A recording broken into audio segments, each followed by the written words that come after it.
Everyone, it's nice to be back. And Secretary McMahon, thank you for getting us off to a good start here in the next work period.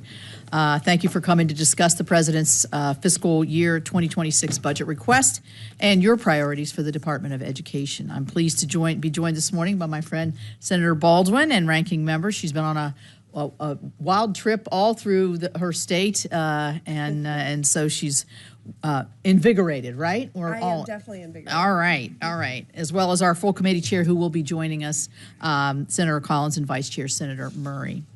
We're all committed to return the fiscal year 2026 appropriations process to regular order, and these hearings are the first step in that process, so thank you. All Americans should have the opportunity to receive a high-quality education from preschool through post-secondary education. I know that education is a key to success and vital part of maintaining our strong communities across the nation. I've seen it certainly firsthand in my home state of West Virginia, where I actually began my professional career as a college counselor and advisor working closely with many first-generation college students. Through this role, I was able to personally see how education provides students with life-changing opportunities. Secretary McMahon, you have taken charge of the Department of Education at a critical time for our nation's students. According to the latest National Assessment of Educational Progress scores, students have still not recovered from pandemic-related school closures. National scores on math and reading are worse than pre-pandemic levels in all tested grades, and in reading, students' scores continue to decline. A third of 8th graders are not even reading at basic level, and that, I think you would agree, all of us would agree, is unacceptable. We know that throwing more money at the problem will not lead to a solution. These devastating declines in achievement are in spite of almost $190 billion in COVID relief funding provided for elementary and secondary education during the pandemic. Federal education spending at a minimum should be focused on ensuring that Americans' children can read and write at a basic level. This is critical not only for children to flourish, but also for us as a nation to be competitive. That is why I strongly believe that federal education spending should support states and policies that afford kids the greatest opportunity to learn and achieve academically. Education decisions should be made by those closest to our students, those who know what they need to succeed. That is local schools, local teachers, local school boards, and most importantly, local parents who are right there with their students. Formula grant programs like Title I, IDEA, and career and technical education provide the crucial flexibility that states and local communities need to best meet the needs of all students. And I look forward to continuing to support these key programs in fiscal year 2026.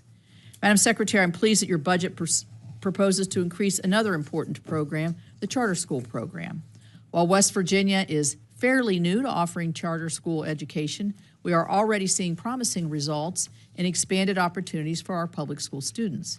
For example, the Wynn Academy in Bridge Valley Community and Technical College is an early college charter high school designed to provide a free, accelerated, dynamic degree program for juniors and seniors in the Kanawha Valley. The school was started to help local hospitals address the severe shortage in nursing, and has been so successful that it has already been expanded to include an advanced manufacturing track in partnership with Toyota. Students are enrolled in the college and graduate from high school ready to start their careers in high-need, well-paying jobs. The school is meeting the intent of other charter schools, using the flexibility they are granted to offer innovative learning opportunities to benefit students. With the additional funding for charter schools proposed in your budgets, I know that many more students across the country would benefit from opportunities like the West Virginia Wynn Academy. Secretary McMahon, this is a pivotal time for our nation's student loan borrowers. Borrowers have been forced to navigate an exceptionally confusing 4 years full of bad advice and unfair promises of illegal loan forgiveness from the prior administration. And as a result, 1 in 4 student loan borrowers is either in default or on a late stage of delinquency on their loans as of the beginning of May. And only 38% of borrowers are actually in repayment and current on their student loans. After years of confusion, the department must work to restore trust with borrowers by providing clear and consistent information about repayment.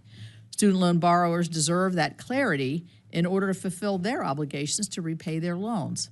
I'm grateful that under your leadership, the department has begun the difficult task of getting borrowers back on the path to repayment, and I look forward to your continued progress.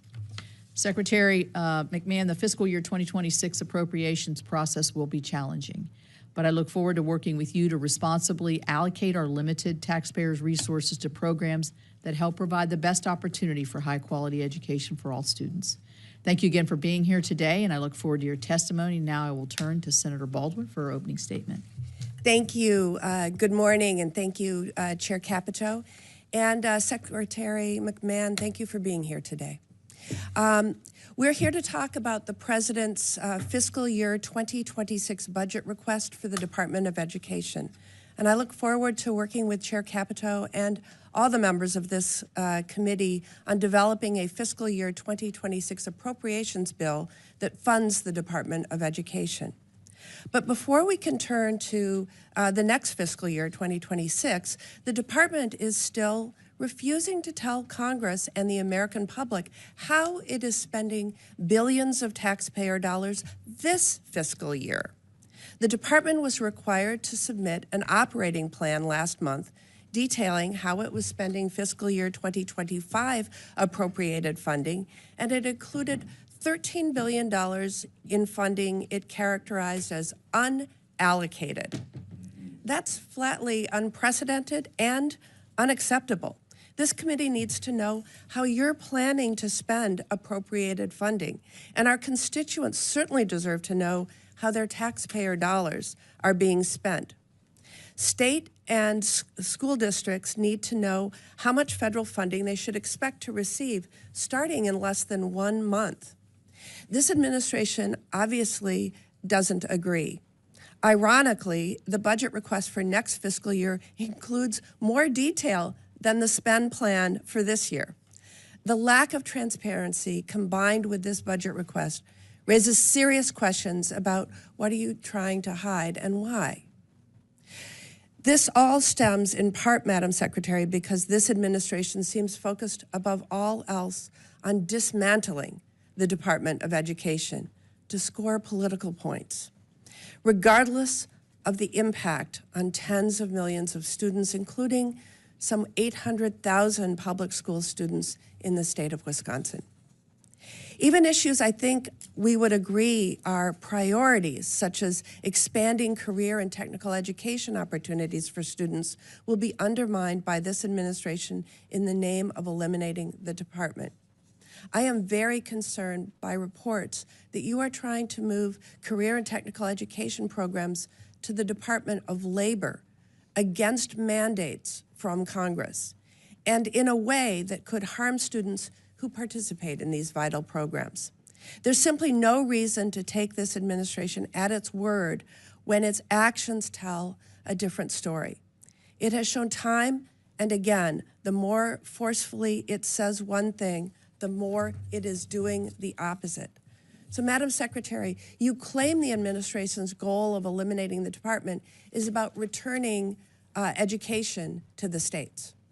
At the same time, this administration is attempting to exert more control than ever over the decisions in our schools and campuses. This includes demanding that states certify that they are not implementing DEI, which the department purposefully left vague so it could cut off funding whenever it chooses. The department has reversed billions of approved spending extensions with the assertion that the department could pick and choose which congressionally authorized spending to approve or not. And it includes the unprecedented assault on some of our college campuses to exert control over their classrooms and their daily operations. You claim eliminating the department is not about cutting funding, but giving more flexibility to states and schools. But at the same time, you are proposing a budget that would cut $12 billion from funding that supports students and educators. This proposal would eliminate dedicated funding for evidence-based literacy instruction, support for homeless students, and rural schools. The proposal would cut billions from programs that states and school districts can already flexibly use to meet pressing needs.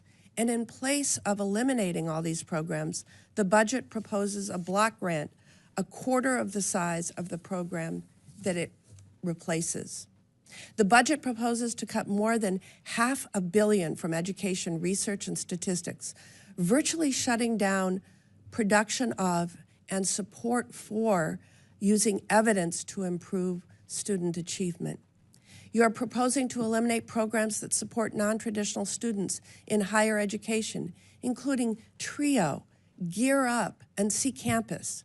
And you are proposing to drastically reduce the maximum Pell Grant award by almost $1,700, which have a devastating consequence for our nation's lowest income students, including those looking to acquire new skills to meet the needs of local employers and in-demand industries. The math is simple. This budget significantly cuts federal education funding. This issue isn't just what's being proposed in this budget request, but what the department is doing right now.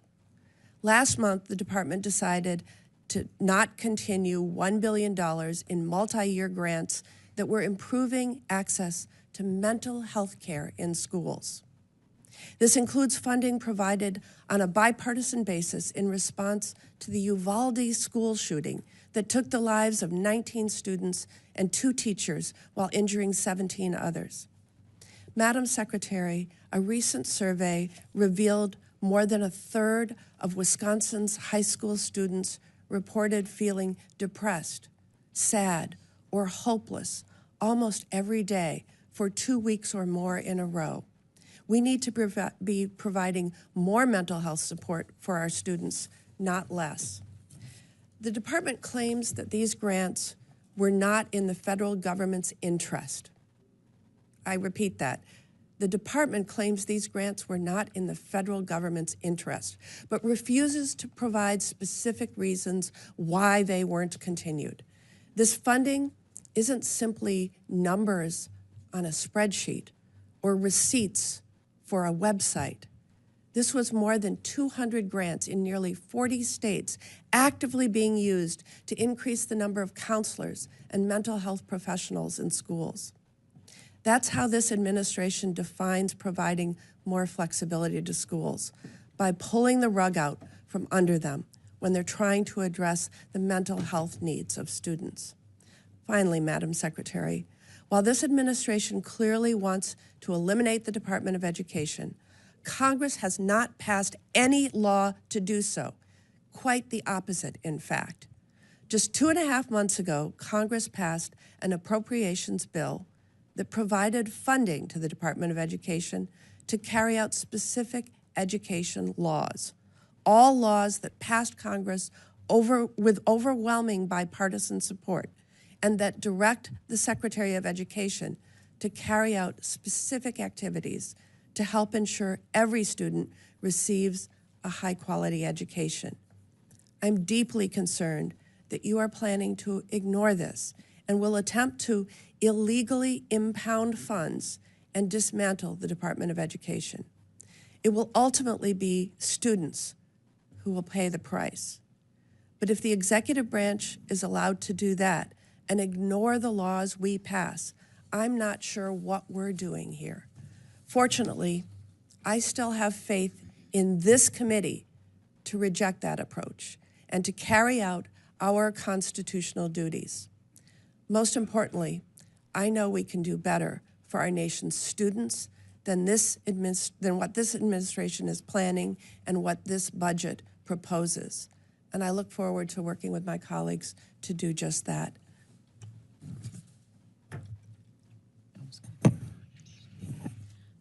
Well, thank you, Senator Baldwin. And you see we've been joined by the chair of the full committee. I'm going to ask the secretary to give her opening statement first, and then I'll turn to the chair. Thank you. Welcome, Secretary. Thank you. Thank you very much, Chairman Capito, Ranking Member Baldwin, and distinguished members of the subcommittee. Thank you for having me today to represent the goal I share with my boss, President Trump, to responsibly eliminate the federal bureaucracy, cut waste, and give education back to states, parents, and educators. With your partnership, the fiscal 26 budget will take a significant step toward that goal. We seek to shrink federal bureaucracy, save taxpayer money, and empower states who best know their local needs to manage their education in this country. We have reviewed our programs and identified spending that does not fulfill the mandate of trust the American people have placed with President Trump. We have cut old contracts that waste enriching private parties at taxpayer expense, suspended grants for illegal DEI programs, and now are putting forward a responsible budget request that reduces department funding by more than 15%. At the same time, we're working to make American education great again. In our conversations with governors, teachers, and parents across the country, we hear calls for accountability and more local control. That's our goal, to give parents access to the quality education their kids deserve, to fix the broken higher education industry that has misled students into degrees that don't pay off, and to create safe learning environments. We're holding institutions to account when they facilitate discriminatory or hostile environments on campus. A level playing field with limitless opportunity, I think, is a vision that we all can share. Our budget reflects this vision. Its cuts reflect a bureaucracy that is getting out of the way, and its continuations and increases represent smart spending that will help improve student achievement and not serve bureaucratic interests. Our goal is clear: make education better, fairer, and more accountable by ending federal overreach and empowering families, schools, and states who best know the needs of their students. I'm eager to partner with you to make the vision of the future a reality and to ensure every child is part of it. Thank you, and I look forward to your questions. Thank you. And I'll turn to the chair, Maine. Thank you very much, Madam Chair. Madam Secretary, let me first welcome you to the committee. I know that you care deeply about our students. We may have different views on how to best achieve the goals that we share, but I do not question for a moment your deep commitment to education and our nation's students. I've been very concerned that we've seen a drop in performance by our students that occurred since the COVID unwise closures and prolonged closures of schools and continued in the Biden administration, and that's something that should concern us all. I'd like to turn to the TRIO programs, like Upward Bound. That's an issue that you and I have discussed.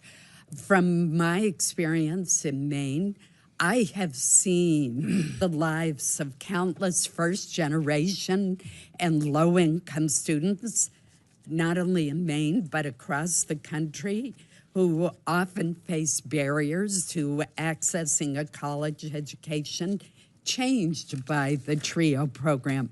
I'm actually wearing my Maine TRIO pin today, just to emphasize my support for that program. In fact, 3 of my own staff members went through the TRIO program and tell me that they would not have pursued higher education but for the support and confidence that the TRIO program gave them. The president's budget, unfortunately, in my view, proposes to eliminate the TRIO programs. And as co-chair of the Congressional TRIO Caucus, I strongly disagree with the president's proposal. Could you explain why the administration has decided that TRIO programs are not worth the investment that they make in people's lives and the robust bipartisan support that they enjoy due to their success? Want me to answer now? Please. Thank you. Thank you very much. And I know that these programs are very near and dear to your heart. We have had at least 2 pretty lengthy conversations about them. And TRIO will be funded through the end of this year. So all those funds will go out. But it is not proposed to continue in the 2026 budget. What we found is the programs, while I absolutely agree that there is some effectiveness of the programs in many circumstances, these programs were negotiated at very tough terms, in that the Department of Education has no ability to go in and look at the accountability of TRIO programs. It specifically eliminates our ability to do that. And I just think that we aren't able to see the effectiveness across the board that we would normally look to see with our federal spending. So while there are, I think, many instances, and I believe also that Chairman Capito even worked in TRIO for a while in her earlier years, I do think there is effectiveness of many programs that I'm just not sure the total expenditure warrants. I do know, however, that Congress does control the purse strings, and I would sincerely hope that if you decide with appropriations to continue these programs, that we could work with you to renegotiate those terms that we feel kind of hamstrung the Department of Education and not being able to fully understand their accountability. That's a real drawback in these programs, and I think all of us would agree we want to make sure that anything that we are funding, we can attach accountabilities to it.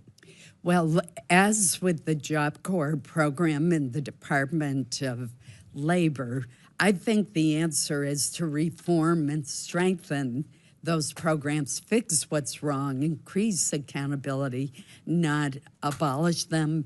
And I look forward to working with you in that regard.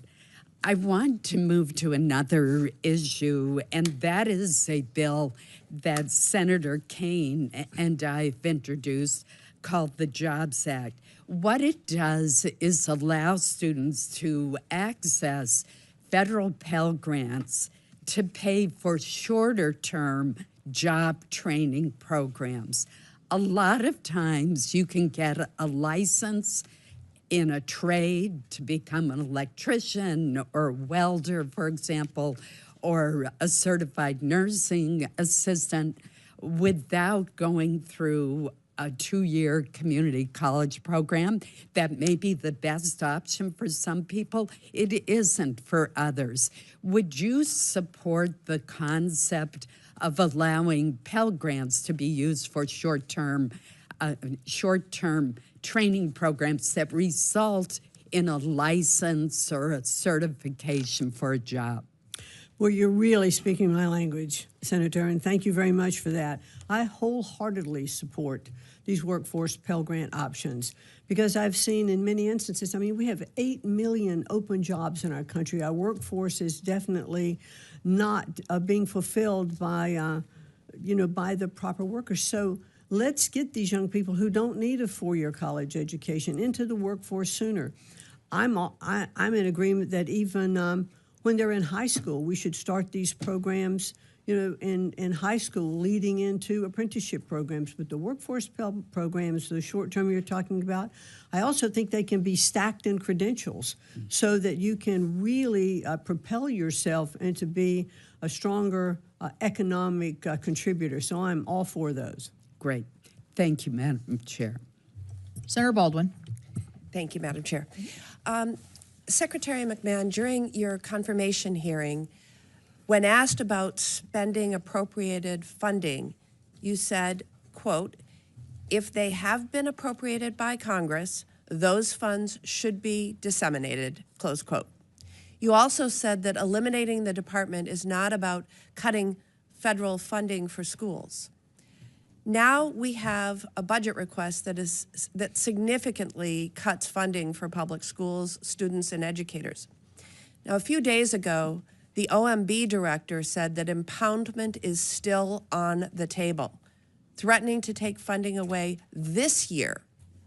And we have your spending plan for this year that still leaves more than $8 billion, in your own words, unallocated.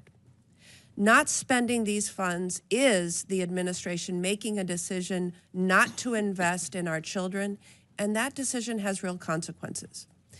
What you consider unallocated for this year includes $1.3 billion for before and after school programs, which supports programs for thousands of students in Wisconsin in approximately 150 locations throughout the state, and over $2 billion to support effective teachers, of which an estimated $23 million would provide evidence-based professional learning for educators and help address gaps in access to effective teachers in Wisconsin. Are you going to allocate all of the funding Congress appropriated for students and schools in Wisconsin and across the country this year? Well, Senator Baldwin, thank you very much for that question. And I understand your concerns. What we have done in putting forward our operating plan, the first operating plan to show where we were making allocations, and then followed up with the second operating plan. This isn't a nuanced question. Congress passed a law appropriating this funding. You said in your confirmation hearing that you would spend funding Congress appropriated. If the answer isn't simply yes, based on all of the evidence before us, that leads me to believe that you are planning to withhold funding and shortchange schools, students, and families across America. Well, we're going to continue to look at the allocations, and we'd like to work with you as we continue to evaluate those programs. We passed that are in this a continuing undercalc. resolution that appropriated funding, and you said earlier that you were going to spend it as appropriated as is signed into law. So I'm going to move on. Secretary McMahon, when we met before your confirmation hearing, you told me that our students' mental health was a priority for you. Yet you recently decided to discontinue mental health grants that Congress authorized and funded on a bipartisan basis because you determined, quote, they were not in the best interest of the federal government, close quote, which makes me wonder what changed since our conversation. Your operating plan for fiscal year 2025 describes this funding as unallocated this year. Your budget request for next year proposes eliminating this funding. Secretary McMahon, do you believe increasing access to mental health supports for students is not in the best interests of the federal government? We're not looking to eliminate this funding. We are simply continuing the funding, but will allow the states to rebid on the competitive grant basis. And we're evaluating those programs across states. I think that a governor in a state or the local superintendent or the health care professionals that are working in that state have the best opportunity in looking at what is happening in their areas to make those requests for those grants. And so that's what we're looking at. Secretary is for McMahon, states. the grant that you discontinued for the Wisconsin Department of Public Instruction was being used to expand access to mental health care for students. We're talking about more counselors and mental health professionals in schools. Why did you cut off funding for this grant and take away this help for Wisconsin students in schools? Well, because I think we have to look at it across the board, Senator, and the goal really is to make sure that the money is being spent in the best places. What about for the training best professionals. new school psychologists, like what you chose to discontinue at Alverno College in Wisconsin? Do you think that's also not in the best interest of the federal government? I believe there are a lot of programs that are in the best interest of the government, but the states and the local areas, I think, are the best place where we need to concentrate, for these particular programs. Yeah. Thank you, Madam Chair. Thank you. Madam Secretary, I'm going to add my voice of concern with Senator Collins, and you and I have talked about this on the zeroing out, the elimination of the TRIO and Gear Up programs. You mentioned that I actually did work in one of these programs many years ago. But my state and many of our states, but mine in particular, I think, has a lot of first-time college goers, a lot of students that don't have the aspirational goals either within their family, or they're not looking at how they can achieve education or a certificate or whatever, and that's where I think these programs have been particularly useful. So I would encourage that we look at this again, and we certainly will as a committee, because all of us have this issue within our states in terms of that first-time college goer or student that really needs the extra push, the camaraderie, the community that a lot of these, I've gone to their graduations and been their speaker, and it's really quite delightful to see how far they've come in a short period of time. So I'm going to move on from that question. I want to ask on anti-Semitism. I am the morning before our education. The morning before our education last year, there were protesters at Columbia University. I asked the then secretary, how many people from the Office of Civil Rights have you had actually on the campus to see what's occurring there, to see what kind of violation of civil rights might be occurring on the Columbia University campus. And apparently there was nobody there from the Office of Civil Rights.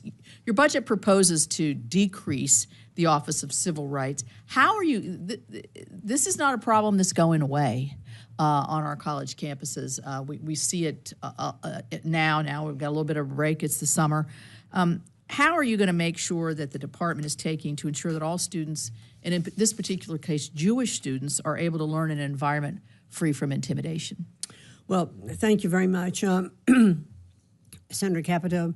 I think it is pretty evident from the actions that we have taken relative to Columbia and looking into Harvard as well, and fulfilling the promise that President Trump made when he was campaigning that he would not tolerate anti-Semitism on our campuses or discrimination of any kind.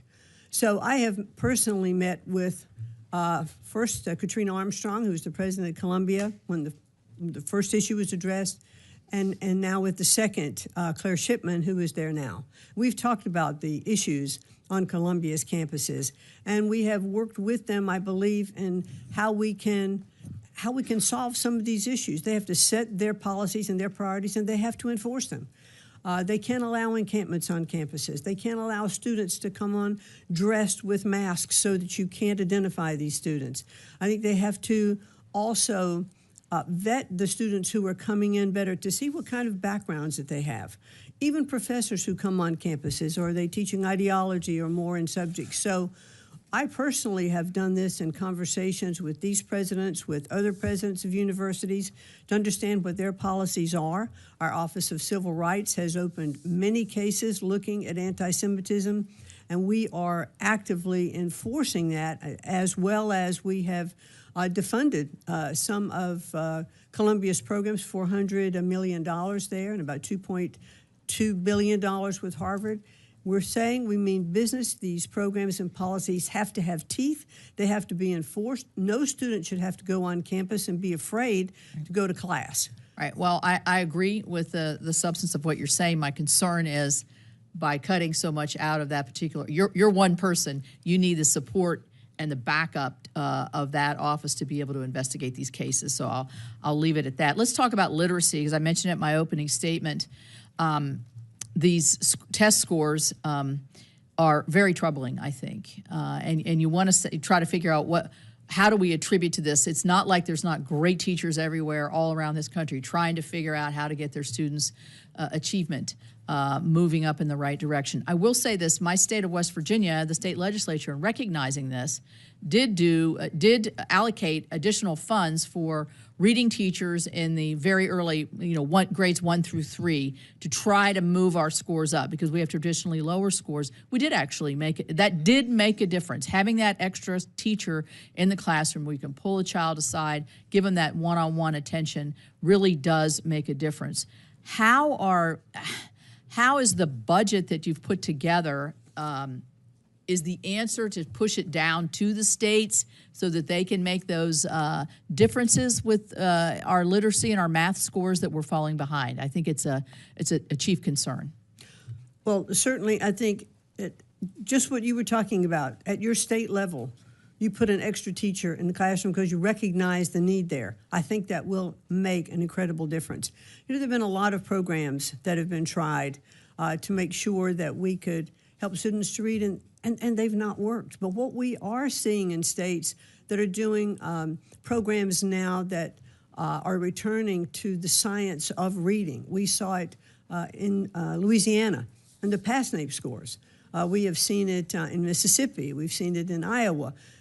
The children that are learning to read and can read by the end of 3rd grade are those that have the greatest opportunity for success.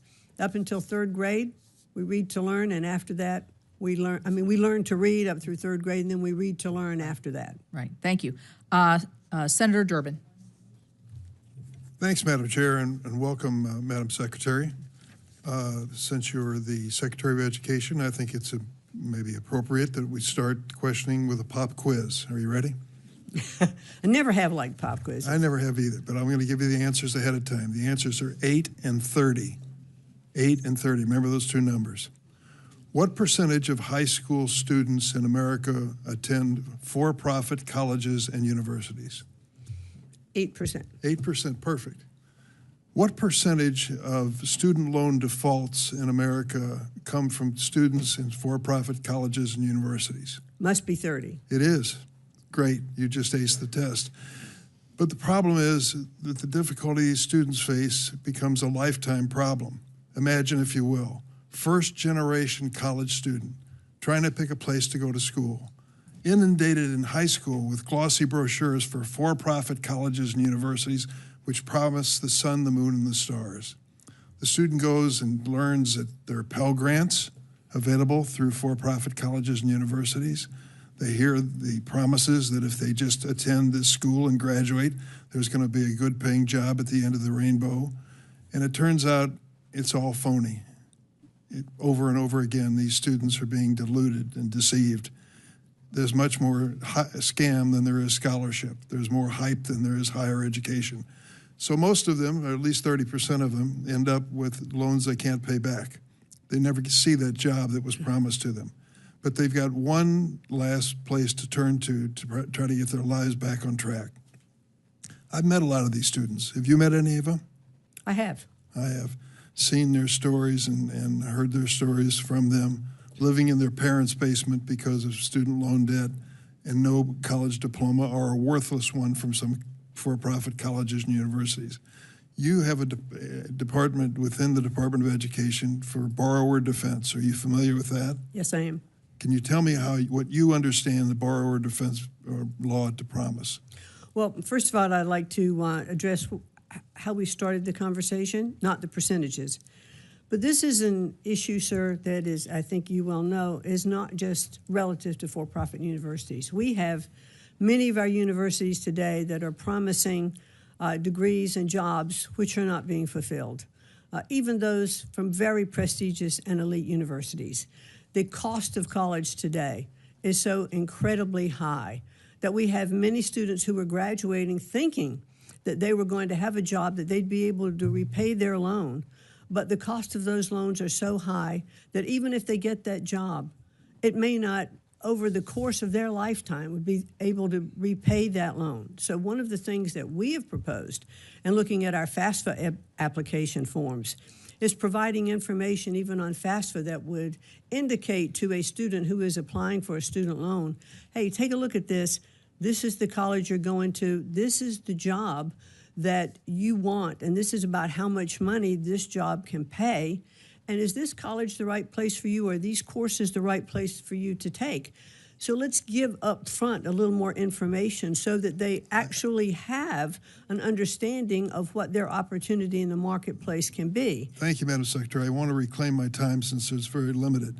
The point that I'm making is there is one brand of college and university that is particularly egregious when it comes to deceiving these students. It's for-profit colleges and universities. 8% of high school grads, 30% of student loan defaults in that category from all the rest. The point I'm getting to is you're hollowing out the borrower defense agency within your own department. This is supposed to be the rescue for these students to finally get back on track and maybe go to a good school one way or the other. Why would you hollow out the resources there and the people that are enforcing the borrower defense rule when we have these terrible numbers of exploitation of students? Well, and my point is that we shouldn't just focus on those schools. I do know that I totally agree with you. There are some scam universities out there. Why would you hollow out the people who are supposed to enforce it? Because I think we're putting other measures in place with the scam. Give me an idea of what you're putting in place that's better than the borrower defense rule. Well, we just talked a little bit about FAFSA. It's the education up front. So that I'm talking about the victims, the ones who are already victims. They're in debt by tens of thousands of dollars. They're living in their parents' basement. They have no place to turn. And you're telling me the FAFSA form application is going to help them? How can it help them? And that's not in place yet, but I think that's going to be very, very helpful. Here's the other thing. Where are our guidance counselors in high schools? Who are Good they question. talking to? I think we're finding I think when it that comes they to need these to be counselors, totally informed, and I think they need to look at the cost of education. you're cutting the number of counselors in these schools at the same time. Well, the counselors that are doing their jobs can provide information to these There aren't students. enough of them. That's the point I'm making. And the situation is terrible for these students. First generation students who are being exploited by these schools, they need your protection. They need our protection. They deserve it. They're doing the right thing. And unfortunately, you're reducing the number of people to enforce the law. I yield, Madam Chair. Thank you. Senator Kennedy.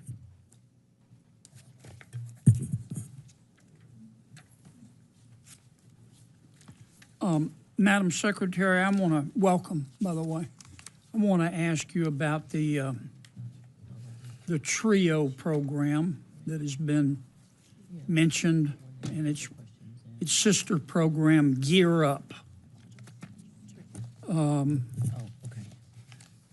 We spend $1.858 billion a year on TRIO.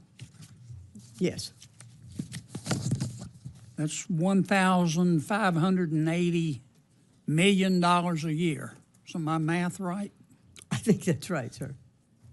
And how long have we been spending $1,580 million a year on this program? I'm not sure of the total length of time of the program. More than 10 years? Yes. So that's over $1 trillion we've spent on this program. And in this program, this $1 trillion we've spent, we give this money, as I appreciate it, to colleges and universities to encourage poor kids to go to college. Is that right? To provide some of those kids who have not yet been exposed to what it takes to get ready to go to college. Okay. To encourage poor kids to go to college, right? Yes. Okay. And given that we've spent $1 trillion, how many poor kids who otherwise wouldn't have gone to college have gone to college and graduated? A significant number, I would imagine. How many? I don't know exactly. Isn't that a question we should ask? I think so, and I'll be happy to get back to you with that answer. You know, the other thing about the... But wait, Madam Secretary, I'm not fussing at you.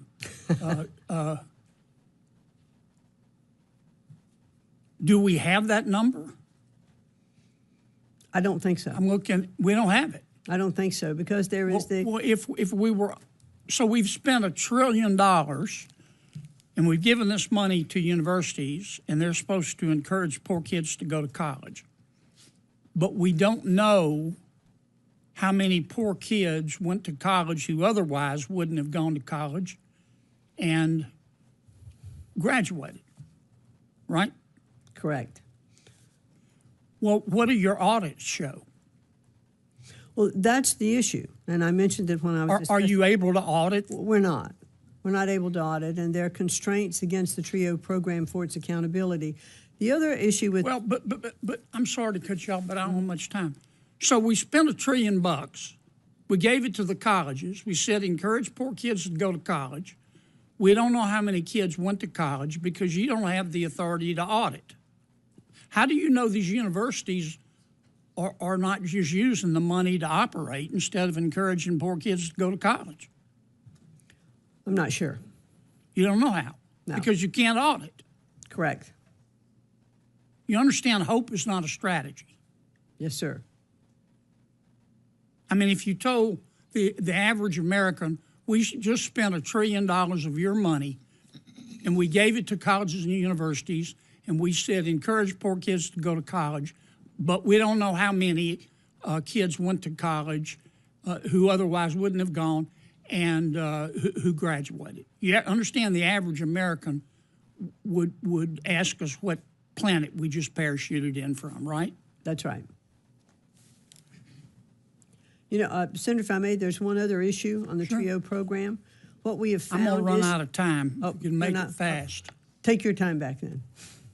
Let me ask you a question about our skirmish with Harvard, and I don't want to get into the merits. President Trump has said that Harvard is violating federal law and he's withholding their money. Is that right? Yes, sir. And Harvard has responded, we've never violated federal law, but if we did, we give you a pinky promise that we won't do it again. Is that right? Yes. And then President Trump said, okay, no offense, but, you know, I just want to be sure. So why doesn't Harvard, I will give Harvard the authority to appoint a monitor, pick whomever they want. The federal government has the right to veto the pick. So if they pick their brother-in-law, that wouldn't be fair. And Harvard has said, no, you just have to trust us. You have to accept their pinky promise. Is that basically what's going on? Well, and not only that, but Harvard did respond to our request for negotiations with a lawsuit. Well, but we're in the throes if of litigation. If Harvard would just agree to a monitor, that would solve the problem, wouldn't it? Might serve part of it. The provost is what vice provost that we've asked that would come on to be one of the monitors on that situation. I'm way over. I'm sorry, Madam Chair. Senator Reed. Well, thanks very much. Welcome, Madam Secretary. And I'm not a great mathematician, but I think you were talking about $1 trillion. I believe 1.5 billion times 10 is $15 billion. That's a little bit off from $1 trillion. But I think the budget cuts $1.2 billion for TRIO. well, 1.2, that would be $12 billion, not $1 trillion. Okay. Fine. Why aren't you recommending an audit for the TRIO program if that's what the problem is? Not allowed to audit it. Oh, legislatively, you could propose that. We could propose it, which is what I had said at the very beginning. I would look forward. You're not I would look proposing forward. it. You're not proposing the audit. You're proposing to essentially constrain the program, put it into a block grant, and without any request for audit language, which would come from the United States Senate. Well, that's exactly what I would request. Well, why don't If you the request program goes that, first. Secretary? Yes, I would like to do that. If Congress is going to appropriate, again, money for the TRIO programs, then I would like to work with Congress, and part of that would be auditing. Well, we have found that about 92% of the TRIO funds go to the same people all of the time, the same institutions. That could indeed imply an audit necessary, but it doesn't validate the budgetary approach you're taking. You're taking basically many programs, combining them into from $8 billion total to $2 billion to a block grant. Now, in Washington, the block grant is the slow path to extinction because next year the request will be for probably $8 billion. And 4 or 5 years from now, when the request is still $8 billion, the cost will far exceed that. That's sort of budgeting 101. So you're really out to eliminate these programs, I think, not to make them more efficient. That's not true. I disagree with that. Well, there are some budget cuts, but what we're asking for is a simplified funding measure, which will be a single grant funding to the states for them to use in the best way possible to make sure their education is working better. No, However, the other side of that, if I may, sir, is that we are reducing the regulatory burden. Do you know that 47 cents of every dollar that goes into a school, teachers spend complying with regulations? So if we can take away that regulatory burden, yes, while there are some cuts in the cost of funding, we still give the opportunity to have more dollars because we're reducing the regulatory burden. But let me understand this. You're very enthusiastic about an audit, but the regulatory burden is so crippling. An audit would impose more requirements on the schools. I just think you're coming and going, and we're not making progress. The cut to these programs is profound, $6 billion. And the states are not going to step up and say, we can do this. I'll tell you why. Because if this budget passed, every state in this country is going to make a difficult decision. Do I save my health care system or do I save my public education system? Many of them can't do both. And this is will be a profound shock to the education systems around the country. In 1 year, a loss of these funds, and to the students that need it. Well, what we have found, Have sir, you ever taken public assistance? Have I ever taken public assistance? No, sir. No? Not at all? No, sir. Well, many people do. And they need that support to get ahead. And education is a key mechanism to go ahead. I'm over my, no, I still have some time. To get ahead, and it's remarkable. I think, this all sort of started with the GI Bill, when a generation of Americans got to education who never could get before. And then Senator Pell, my colleague, sort of saw that model and increased it. By the way, you're also decreasing the Pell Grants. You're shrinking educational opportunity in the United States for a whole generation and more, and also shrinking our ability to compete internationally and globally, because I don't think the Chinese will slack off in their investments in education. Senator, I appreciate your comments. However, we have spent $3 trillion since 1980 on education in our country when this department was set up, and our scores have continued to go down. We are not doing something right. And your numbers are a little bit off on a number. We're going to have it's still a cut, but it's about a $4.5 billion cut, not $8 billion cut. Well, it's a significant cut. And to be more responsible. To be more responsible, your responsibility amounts to just surrendering. Sorry, sir? Surrendering. We have this crisis in education and literacy, all these factors. What we're going to do is pull back, let the states do it. No, we'll spend it more responsibly. I doubt it very seriously. Let's hope we do. Well, hope, as someone said, is not a plan. Thank you. All right, Senator Britt. Madam Secretary, thank you so much for being here today. I want to start with talking about HBCUs. So Alabama has more HBCUs than any other state in the nation. We are proud of the work that is done on those campuses. We know that it helps strengthen student experience, our workforce, our communities, and our future. So if you look across coast to coast, there are about 285,000 individuals that are attending HBCUs, and the Strengthening HBCU program has about $300 million annually allocated to supporting the operations and student services and academic infrastructure. So can you walk us through in the President's FY26 budget kind of what you have put in place to continuing to make sure that our HBCUs can thrive and provide that educational opportunity for so many students that otherwise wouldn't have it? Well, in a word or in a very short sentence, we are continuing the education support and the budget support that have been for HBCUs. It's one of the promises that the President made, and that's exactly what we're going to continue to do. Good. And will you make sure that there are guardrails put up to whether it's, assistance for grant administration or technical assistance, that those remain in place? Yes. Excellent. It's very Thank important. you. So you just mentioned that when this department was founded, you said since 1980, we've spent about $3 trillion, but yet student scores have not improved. One of the reasons I ran for the Senate is I want the unseen to be seen. I want to close the gap between the have and have-nots, and that is why I am so excited and thrilled about your support and commitment to educational freedom and opportunity. When you look at a state like Alabama, we have the Alabama Accountability Act, and we're working to help families better have access to educational opportunities through scholarship, tuition, and tax credits. But we know that the demand it far outpaces the actual supply. So in your FY26 budget for charter school programs, you've taken it to $500 million, which is a $60 million increase. Thank you. My question to you is can you walk us through how these funds will be used to expand options, particularly in rural communities and underserved communities? So when we work to close that gap, these parents have an opportunity and a choice for their child. Well, thank you very much, Senator Britt.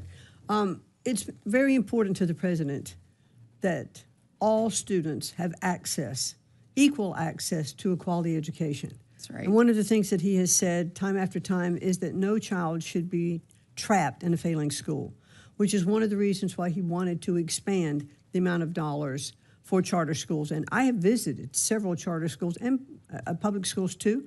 already around the country. We can see how innovative that they are being, how creative they are being, with their curriculum, with their content. They are, in most instances, they are outperforming the public schools in that area, in which when I talked to Governor Reynolds, I said, there's always concern. You have charter schools or freedom of, or choice for schools, that public schools will go down. And she said, it's just the opposite in Iowa. She said, our public school levels are coming up. The competition is really great.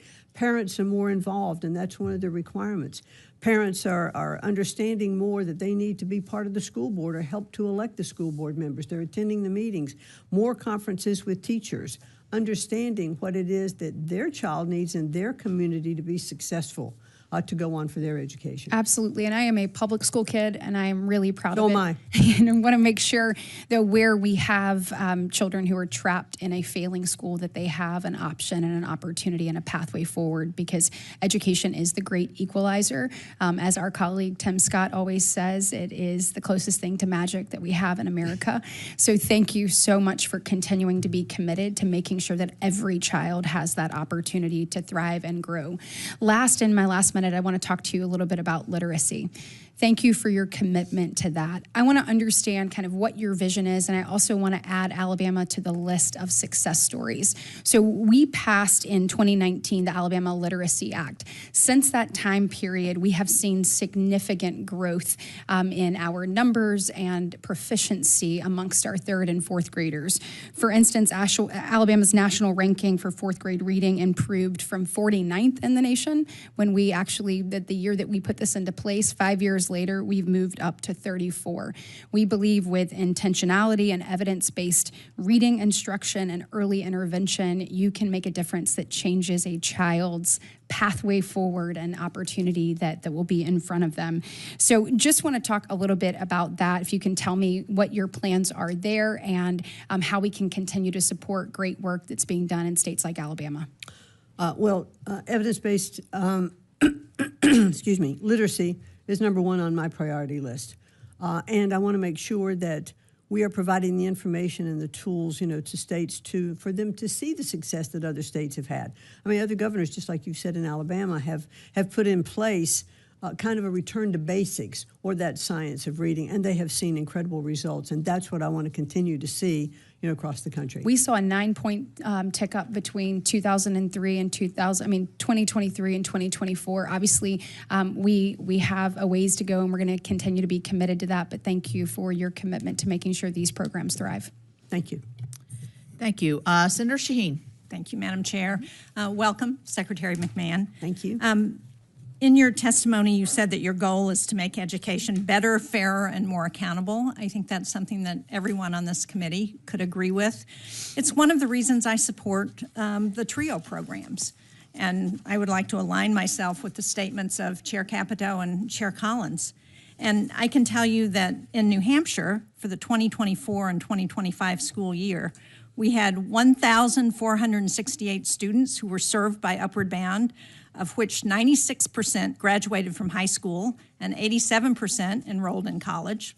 812 college students served, of which nearly 80% graduated with bachelor's degrees within 6 years.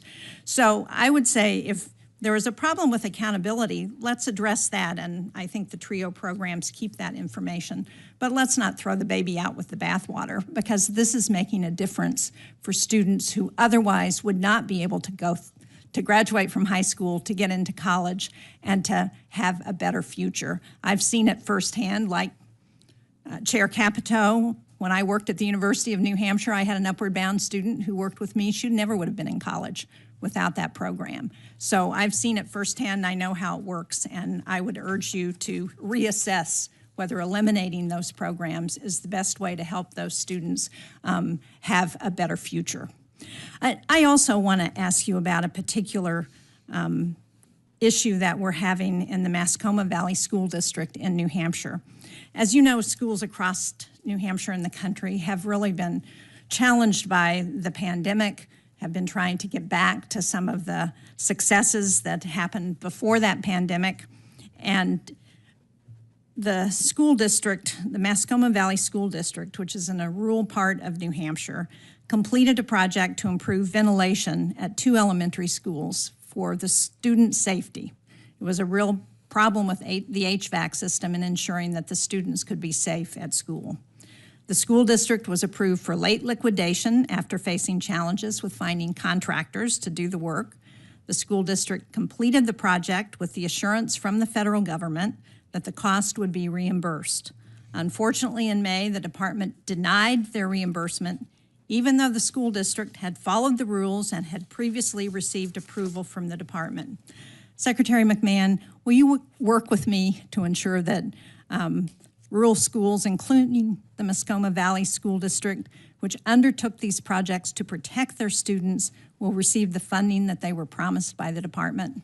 Yes, and I'd look forward to getting back to you on that particular issue as well, Senator. Thank you. Well, thank you, Madam Secretary. I know that when you were the administrator at the SBA and we worked closely together, you would have been outraged by that kind of denial when a business had been promised the funding. So I'm sure that you will look into it and hopefully be able to help us.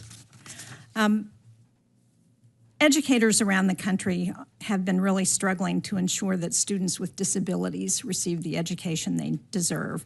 It's been an ongoing challenge since the Congress passed the Individuals with Disabilities Act, when we promised that we would give a lot more money to school districts than we have. It supports schools around the country through national activities such as technical assistance that can help states improve their special education systems. In New Hampshire, with the help of expert guidance from the National Center for Systemic Improvement, which is funded by IDEA, the Department of Education conducted a successful initiative to raise literacy rates for students with disabilities. Unfortunately, the President's budget proposal recommends eliminating this support. And so I'm not clear on why the department would eliminate programs that are working in states and force them to develop their own programs when there's already an effort that's been successful. So can you help me understand that? Well, I'm happy very much for the success in New Hampshire. And I know that there are many of those programs around the country that are successful. We're not cutting any of the IDEA funding. It is staying intact. And so the president really has a commitment to make sure that that funding does get into the states. However, there is more flexibility for the states to handle those programs which they think is better for their states. So if that program would be working in New Hampshire, I don't see why it wouldn't be able to continue the way it's operating. Well, as I understand and I'd like to get back to you on that. That would be helpful because as I understand the president's budget would eliminate this successful program that provides help with the National Center for Systemic Improvement. Okay, let me get back to you on that. Thank you. Thank you very much. Senator Mullen. Thank you, Chairman. Madam Chair, what's the definition of insanity? Of sanity or insanity? Insanity. Insanity? Yeah. Doing the same thing over and over again and expecting a different outcome. Right. And what was we ranked in reading and math in 1979? I'm sorry, what? What was we ranked nationally in math and reading in 1979? We were very, very low on the totem pole. We were number one in 1979. Today, Oh, in 1979. 1979. Sorry. Okay. In 1979, we were ranked number one around the world. Today, in reading, we are ranked 36th. In mathematics, we're ranked 28th. It's not working. What we're doing is not working. We're throwing money at the problem today. We have $1.6 trillion out in student loans. We have 50% of the $1.6 trillion, which is 42.7 million borrowers, that are current, only 50%. 30% is either deferred or in default, and 20% are just gone. Here's what's scary, is the biggest growing population that's defaulting on their loans is 50-year-olds plus. It's a problem. It's a huge, huge problem. So my colleagues want to complain about you making changes. Thank you. Because we're wasting taxpayer dollars and it's not paying a dividend back, which is the definition of insanity, doing the same thing, expecting different results. We deserve better. Our kids deserve better. Our taxpayers deserve better. And we have to make changes. So thank you to yourself and to President Trump, who's got the backbone to say, hey, let's make some changes. Can you explain how the budget reduces wasteful spending and ensures taxpayer dollars are used efficiently? Well, I do believe that as we have combined a lot of our competitive grant programs to a simplified funding measure. So we have cut the total amount. However, as I was mentioning earlier, the amount that is going into the states will be in some states call it a block grant or a single allocation to that state, and it'll be controlled by those closest to the child. It'll be the governor, or it'll be the state superintendent, or it'll be parents and teachers making sure those dollars are maximized within the state. There are a lot of programs, some successful, but not all of them, that have been just awarded. It's a little bit like mission creep. You start a department, you start programs, and suddenly we have 264 different programs in the Department of Education that we're trying to fund and get to these states with not fully having an overall understanding of how well they are doing. So I believe that by consolidating them and put them in a single grant that will go to the states, they can best spend that money.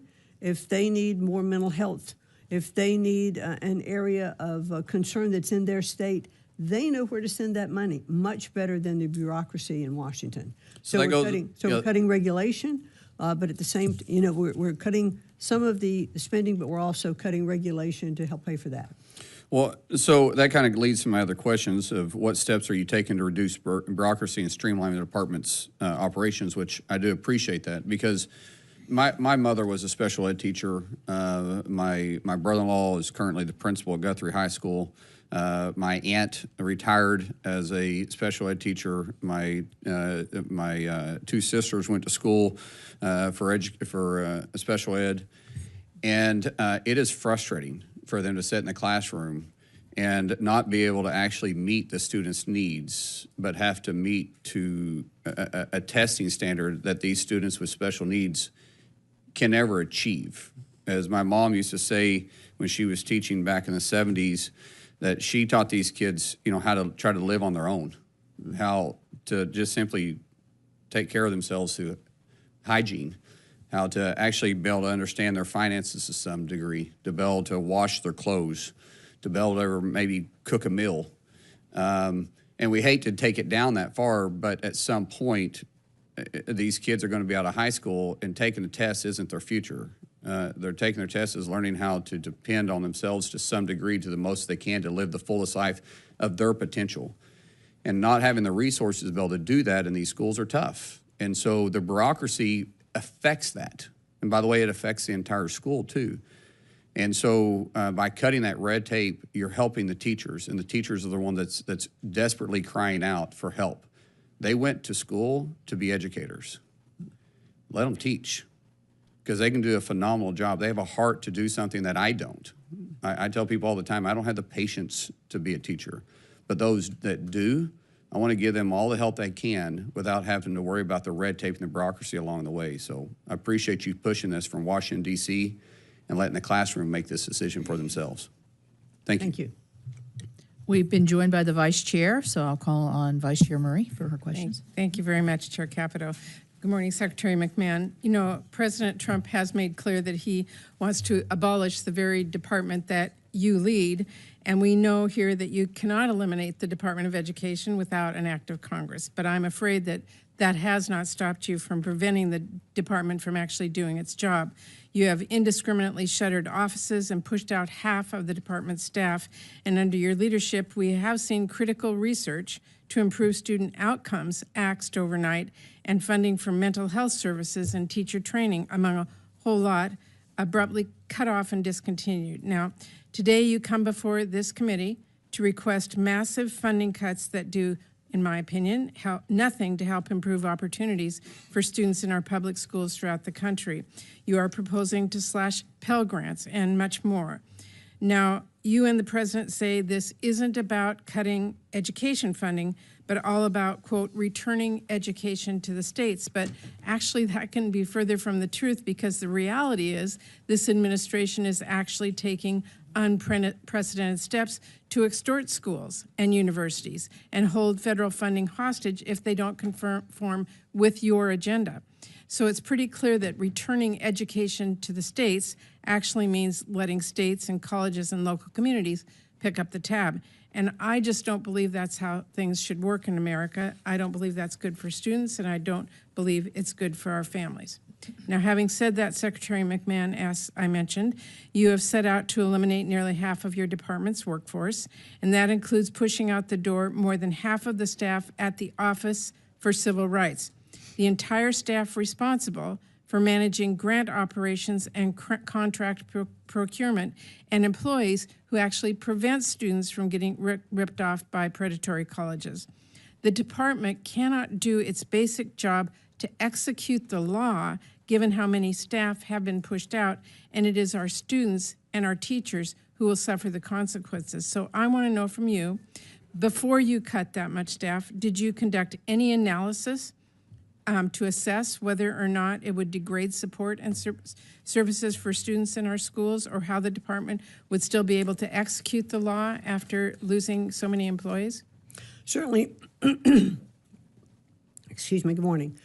Thank you for that. Yes, we did talk to the department itself.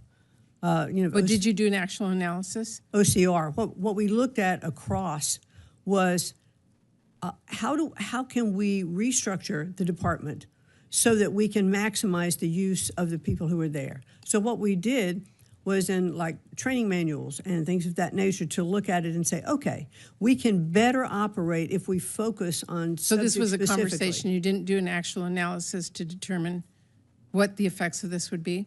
No. So no study was done. They were just fired, and you assumed that it would work? No, obviously not. I have been in the private sector and done restructuring before in companies, and it's painful to do It restructuring. is painful, but normally companies look ahead and say, what are our goals and what will be the impact if these employees are gone from this department? That's why I asked, but you've not done an analysis, and my time is short, so let me continue. I know Ranking Member Baldwin talked with you about this as well. You were required by law to submit an operating plan 45 days after enactment of the full year CR, detailing exactly how you are spending funding Congress provided this year. You didn't do that. The purported operating plan that you did submit told us virtually nothing about how you are spending taxpayer dollars right now at this very moment. And that really raises concerns about when and actually if you're going to get funding that Congress did provide for FY25 out the door.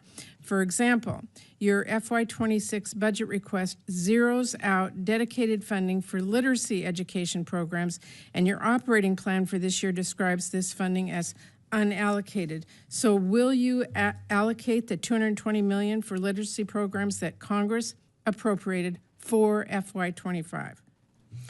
Well, Senator, as I mentioned earlier, we are looking at the unallocated dollars now to determine which of those programs we can best spend those dollars on. And I'll be happy to get back to you. And we want to work with Congress on those unallocated dollars to see where they could be spent the best. Well, what is your plan to make sure that that funding actually gets to the schools and students it was intended to support? We're running out of time here. Well, to look at those programs and then to allocate them to the states if those programs we believe is the best interest. Those funds of were students. appropriated by Congress. Your department was to allocate them, and it really looks to me like the department is illegally impounding funding that would help our students succeed with plans that don't exist and just day after day going by here, and that's our concern. Well, let us work more with you as we update those allocations, as we did before. When do you plan to have those funds out by? Well, the funds that we are approving will go out in this year. Like in this next month, or in the fiscal year? You're running out of time, so we need to see what the plan is. If you could provide. Yes. That. Okay. Secretary McMahon, the administration says that one of its priorities is tackling anti-Semitism in our schools. That's correct, right? Correct. Well, the Office of Civil Rights at your department takes the leading role in preventing anti-Semitism and enforcing our nation's civil rights law. It is really an important mission. But as you hopefully know, that office is underwater. What is the current backlog at OCR? Can you tell us that?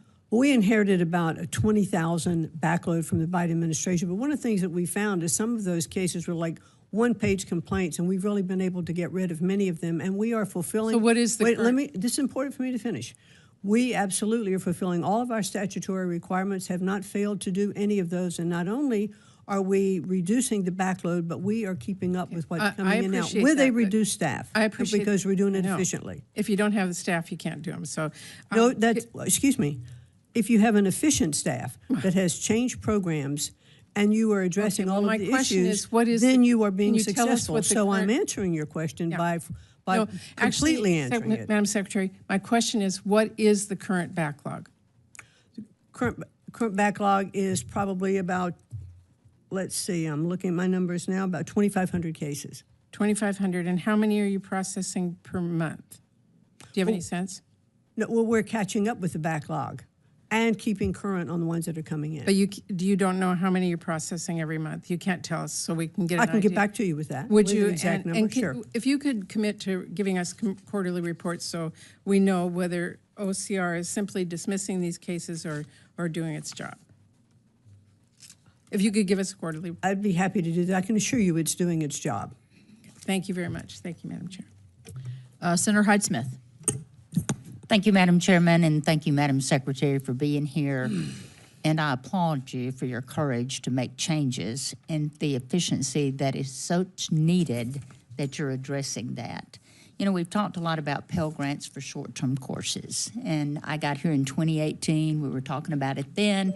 We continue to talk about it today. Can you just kind of expand a timeline of what you're looking at for allowing the Pell Grants or getting us to the position that Pell Grants can cover short-term courses? Well, we'd like to do that, right away. And I think as we're looking, in the new budget, we'd like to see those short-term Pell Grants be part of that budget. Because I do think that is one of the best ways that we can get students into the economy and working right away. We had a little brief conversation about that before you joined.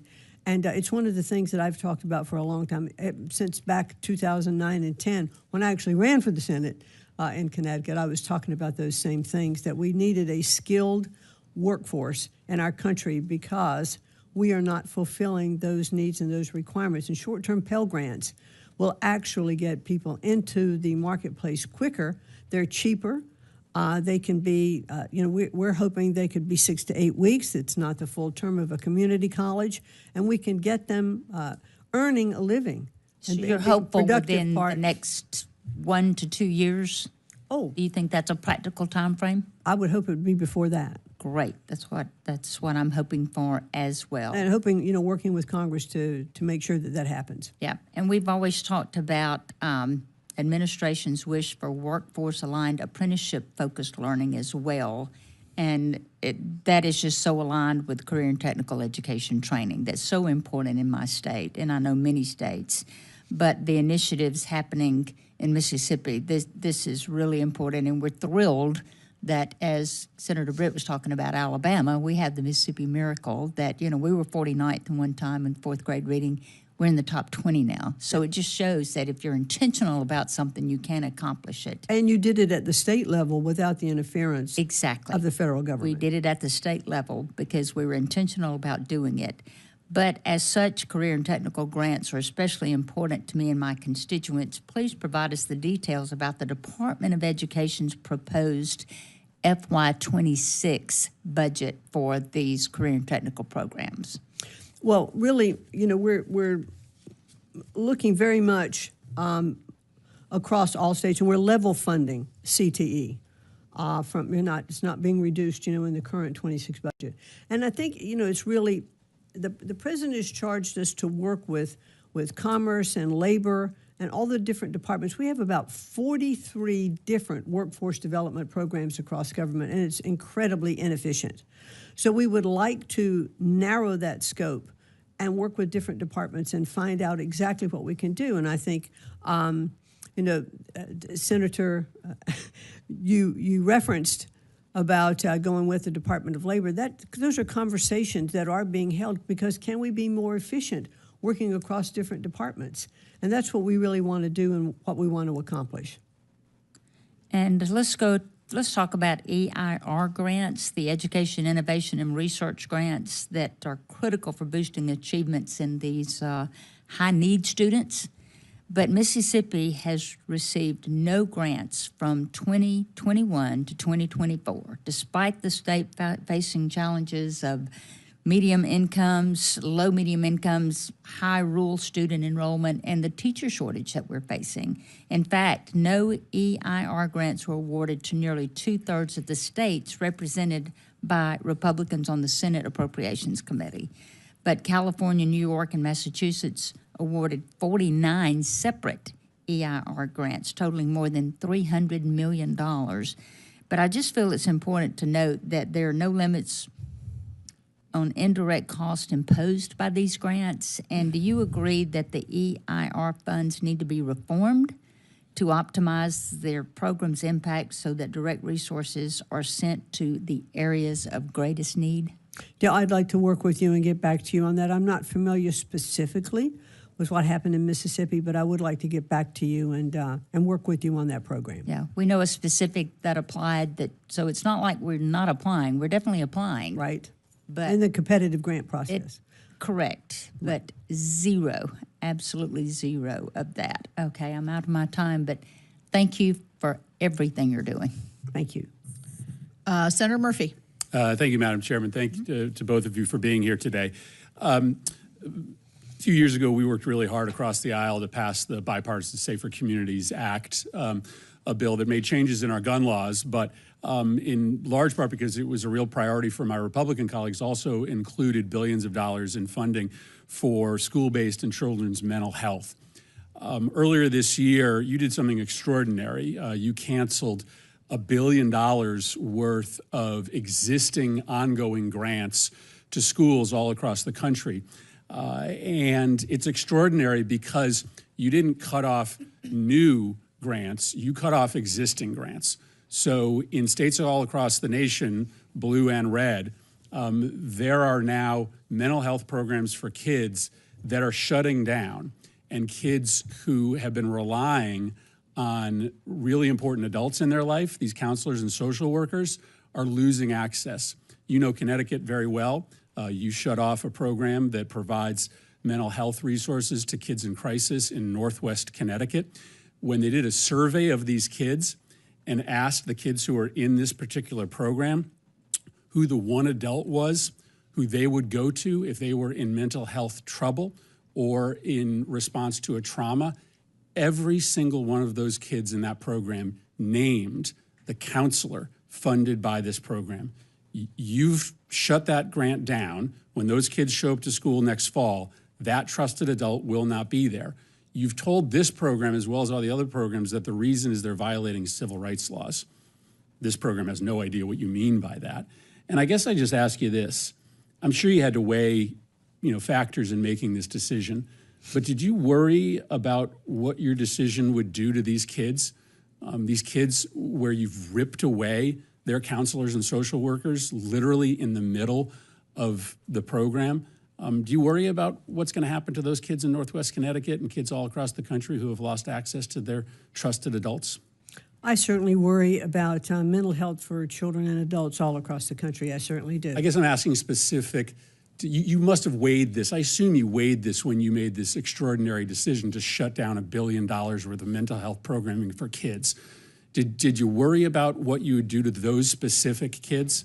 Well, what we have to do, I think, and that's what our simplified funding program is going to do, is to put programs into a single grant that's going to the states to be determined how that money can be best used. But how did you weigh the impact? I'm asking about this specific decision.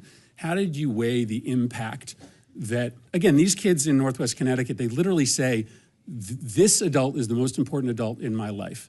And you made a decision to shut down that program. And this can be replicated all over the country. How did you weigh the impact on those kids? It's a really cruel thing to do to those kids. So did you think about the impact on those kids? Well, I certainly can't evaluate every particular program in every school district across the state. There are some areas that need mental health more than there are others. And there were programs in the mental health program that did deal with DEI and with gender issues, et cetera. And it wasn't just about the kind of things that you're talking about. So in totality, as we look at mental health grants across the country, we have to make sure that those programs are being used to serve best in those communities. Yeah. So, therefore, a governor or a principal or a state superintendent would have the best information relative to what is needed in that particular state. Yeah, we know what we need in Northwest Connecticut, and what we need is for the federal government not to rip funding away from these kids in need in the middle of the service program. Or to better allocate the dollars you have and provide those professionals across the state Let that me, can let me, handle it. let me ask you another question. Obviously, we're trying to understand what the Department of Education is doing with respect to the threats you've made against institutions of higher education. In the letter that you sent to Harvard demanding that they make certain changes, you told them that they had to end all of their diversity programs, but that they had to institute viewpoint diversity. That doesn't seem to make sense. How do you tell them to end all their diversity programs? And we assume that this is a mandate that you will make of other schools as well. How do you ask them to end diversity programs while instituting viewpoint diversity? Those seems to be totally contradictory. No, the diversity programs that we've asked and demanded to be eliminated were the DEI, where they were, those programs actually were pitting one group against another. Isn't viewpoint diversity a diversity program? A viewpoint diversity is exchange of ideas that's actually better, absolutely. Where now in- here, because Harvard only has 3%, by its own numbers, 3% conservative faculty, do you think they are allowing enough of viewpoint diversity through that teaching Where on in the the campus? where in the statute does it give you the ability to cut off federal funding for a university based upon your decision, your determination that they don't have viewpoint diversity? Can you cite to a statute, an authority that Congress has given you to micromanage the viewpoint diversity of a college? Well, certainly well, now let's back up. Well, no. I think that's really important. Can No, you no, cite- I'm can you going to answer cite- your question. Can you cite a statute? Because you can't cut off funding for universities unless you have a statutory authorization to do so. So what statute gives you the right to tell any university that they have to have a certain mixture of viewpoints? So here's what happened with Harvard. No, it was it's a the pretty same with simple. Columbia. I don't mean to be. I don't mean to provide being hostile. Well, here, I have to give you but some. I think you have to some cite the background. statute. The statute's Title VI. These were civil rights violations. That is why we filed a case and defunded or stopped the funding for a while for Harvard, as well as we did Columbia. And in that conversation with them, we talked about different things that they should do coming back to the table to make their programming better. The president of Columbia absolutely indicated, as well as the president of Harvard, that they needed to do things on their campus to eliminate anti-Semitism. That was kind of the crux of what brought us into talking to the different universities. And then we sat down with them to say, okay, these are other issues that you need to address on your campus because you do receive federal funding. I'm and well under over- federal funding, if you are breaking the law, I am which well they over my did under time, Title but VI. I know I don't Well, that's- understand I've any answered your conception question. of It was civil Title rights VI. law to give you the authorization to micromanage viewpoint diversity on campus. That's not authorized under the civil rights title provided to you by the United States Congress. Thank you very much. Senator Merkley. Thank you very much. Greetings. Glad to have you before the committee. I wanted to turn to TRIO. I wanted to echo Senator Collins' support, but I know you wanted accountability, and you think it would be a good idea to have each grantee have to have benchmarks that they're seeking to address? I think that we do need to have better accountability with TRIO, but one of the things that I So said having certainly- limited time, but benchmarks up front would be useful to have these programs meet? Yes, I Maybe think they have them would. do an annual report on meeting those benchmarks? Accountabilities, yes, because we don't now Great. have the ability to track that. So actually, those benchmarks are set now, and each grantee has to do an annual report. Have you read those annual reports? I've not read them all, no. Okay, But I because do, I also know wanted that to- they're not following all Well, those different laws. so- And I've also said that if Congress... Madam, just let me finish if I can. And that is that you said there was no accountability. I just pointed out that two of the things you'd like to see, which are benchmarks and annual performance reports, are already done. In addition, the Pell Institute published a recent summary of 4 of the studies the Department of Education did on 4 of these 8 TRIO programs. Have you looked at those reports? Because they did a thorough evaluation of these programs. I have not personally, no. Well, that bothers me for you to come before us today and say there needs to be accountability, and yet there is accountability, and it just seems like a cover story for saying we don't want to help blue-collar kids make it into college. And I must tell you, most of my colleagues here, they're not blue-collar kids. I am. I know how hard it was to make that leap into college. I know the difficulty of the culture when you grow up in high school and you never talk to anybody about going to college, and you don't understand what that's all about in that world. And these TRIO programs have resulted in 6 million students graduating through those programs. And you want accountability? Well, what did those studies say that have been done by the Department of Education?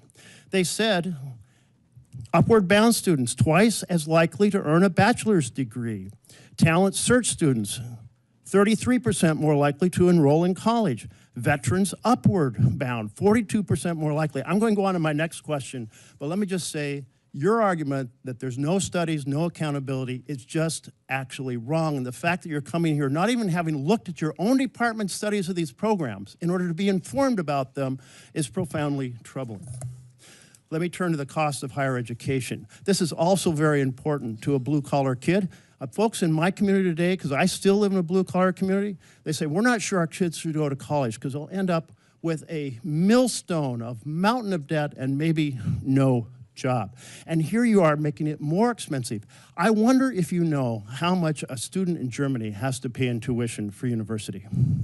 I don't. It's zero. What about the broader European economic zone? Sir, we don't live in Europe. We It live here is in the zero. United But my States. point here is those countries are saying we want every child to thrive. We want every child to have opportunity. We don't want them to be saying our kids, maybe we should tell them not to go to college because they'll have this mountain of debt. And that opportunity, that's American values of opportunity for every individual. And here you are raising the cost of college, making it much harder for ordinary kids from blue-collar backgrounds to be able to pursue their dreams. And I find that totally inconsistent with Trump's campaign, where he said he would fight for ordinary families. No, I have to disagree, sir. We're not raising the cost of college. We are actually, with all of the programs that we want to put in place, we want colleges to reduce their cost. Well, actually, these loan programs that you're changing are making it much more expensive for kids to go to college, and they're getting We've the not message. changed loan programs. I'm going to turn to mental health because I'm very concerned about mental health. A few years ago, before COVID, when I was in a meeting with student counselors in Eastern Oregon, a very rural area, and they said, you know, we're seeing kids come in our early ages, and they're acting out much more than they ever did before.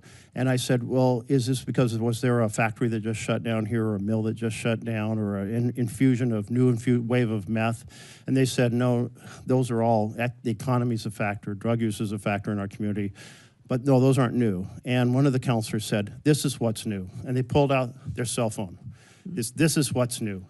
Kids are coming in with far less understanding and ability of how to sit in a collaborative environment like a classroom and how to communicate with other children and teachers. There is a book that just came out. My staff happened to put it on my desk this morning, so I'm going to ask for Chapter 5 to be put into the record, The Anxious Generation. And I was paging through it, and under Chapter 5, it notes that there are 4 factors in which these cell phones are affecting our children profoundly: social deprivation, sleep deprivation, attention fragmentation, and screen addiction. I'd really encourage you to take a look at this. I've been urging the department to seriously look at the issue of how childhood is changing. And childhood is changing because of technology in ways that are really compromising the ability of our education enterprise to work well. But this brings to my point about why you have canceled mental health grants for our schools. We have 5 schools in Oregon that got grants to have more mental health counselors, and you have canceled them. Why have you canceled mental health grants in the middle of a enormously challenging time for our students? We've not canceled mental health grants. We've said we're not continuing them after this year. because we're going to allow those programs to be rebid and to take a different look at them, but they have not been canceled. And I couldn't agree with you more about cell phones. There's governors of several states who have said bell to bell, there are not going to be cell phones in the classroom, and they are seeing upticks in their literacy and also in the social interaction. So therefore, states have the abilities at very different levels to go ahead and make decisions and to put their policies in place that can be effective. Then the 5 grants that you have canceled that you are unaware of in Oregon, you will restore those 5 grants? We've not canceled, we're not continuing those grants. So if you discover that you have actually canceled grants that were already awarded, you will undo those cancellations? I would like to get back to you on that. I do not believe we've canceled any grants. We're not continuing, but we will rebid them. Well, you'll rebid them, meaning you're canceling them, but you'll rebid them. We are not continuing them. We haven't canceled them. Okay, well. They are continuing. Well, I've got 5 schools that have received letters from you or your department saying their grants, their mental health grants have been canceled. They worked very hard to apply for those Canceled grants. or not continued. That they've been canceled, the grants that they have received for their programs. And I will look into that and get back to you. Obviously, when you get a grant, it's for work you're doing from here forward. So if not continuing means as of today we're not funding it, then you canceled the grant. No, you can rebid the grant, you can recompete the grant, and you can have different Is that what you're doing? aspects of it. You said the grants you got, we're ending them and we're taking them back, but we're going to I said we recompete them? are not continuing them after this year. We will have a rebidding process to relook at those grants. Well, I to do it strongly responsibly. encourage you to understand how the changes you're making are hurting ordinary kids across this country who may have aspirations, and those aspirations may not all require going to college, but many of those aspirations can be well served by higher education, and you shouldn't be putting obstacles in their path. Thank you. Senator Merkley, if you look, what we're doing has not worked. All right. So we're continuing to throw money at things that are not being successful. So we are trying to look appropriately at all of our grants and how the Department of Education is operating. Madam Chair, I'll just say those programs have been successful. If you'd taken the very effort to read the evaluations of the TRIO programs, you wouldn't be here making that argument today. All right, let's wrap up Senator Merkley's questioning. And I will say this in terms of wrapping up. There have been several questions about these particular grants so the follow-up will be great with individual senators. I know you'll do it because you do it with me, and so I appreciate your we'll do it right hands-on away. approach. Hands-on Thank you. approach. All right, this will end our hearing today. I'd like to thank my fellow committee members for their thoughtful conversation, and particular thanks to you, Secretary McMahon. For any senator who wishes to ask additional questions, questions for the record will be open until June the 10th. The hearing record will remain open until then for members who wish to submit additional materials for the record. This subcommittee stands in recess, and thank you. Thank you very much.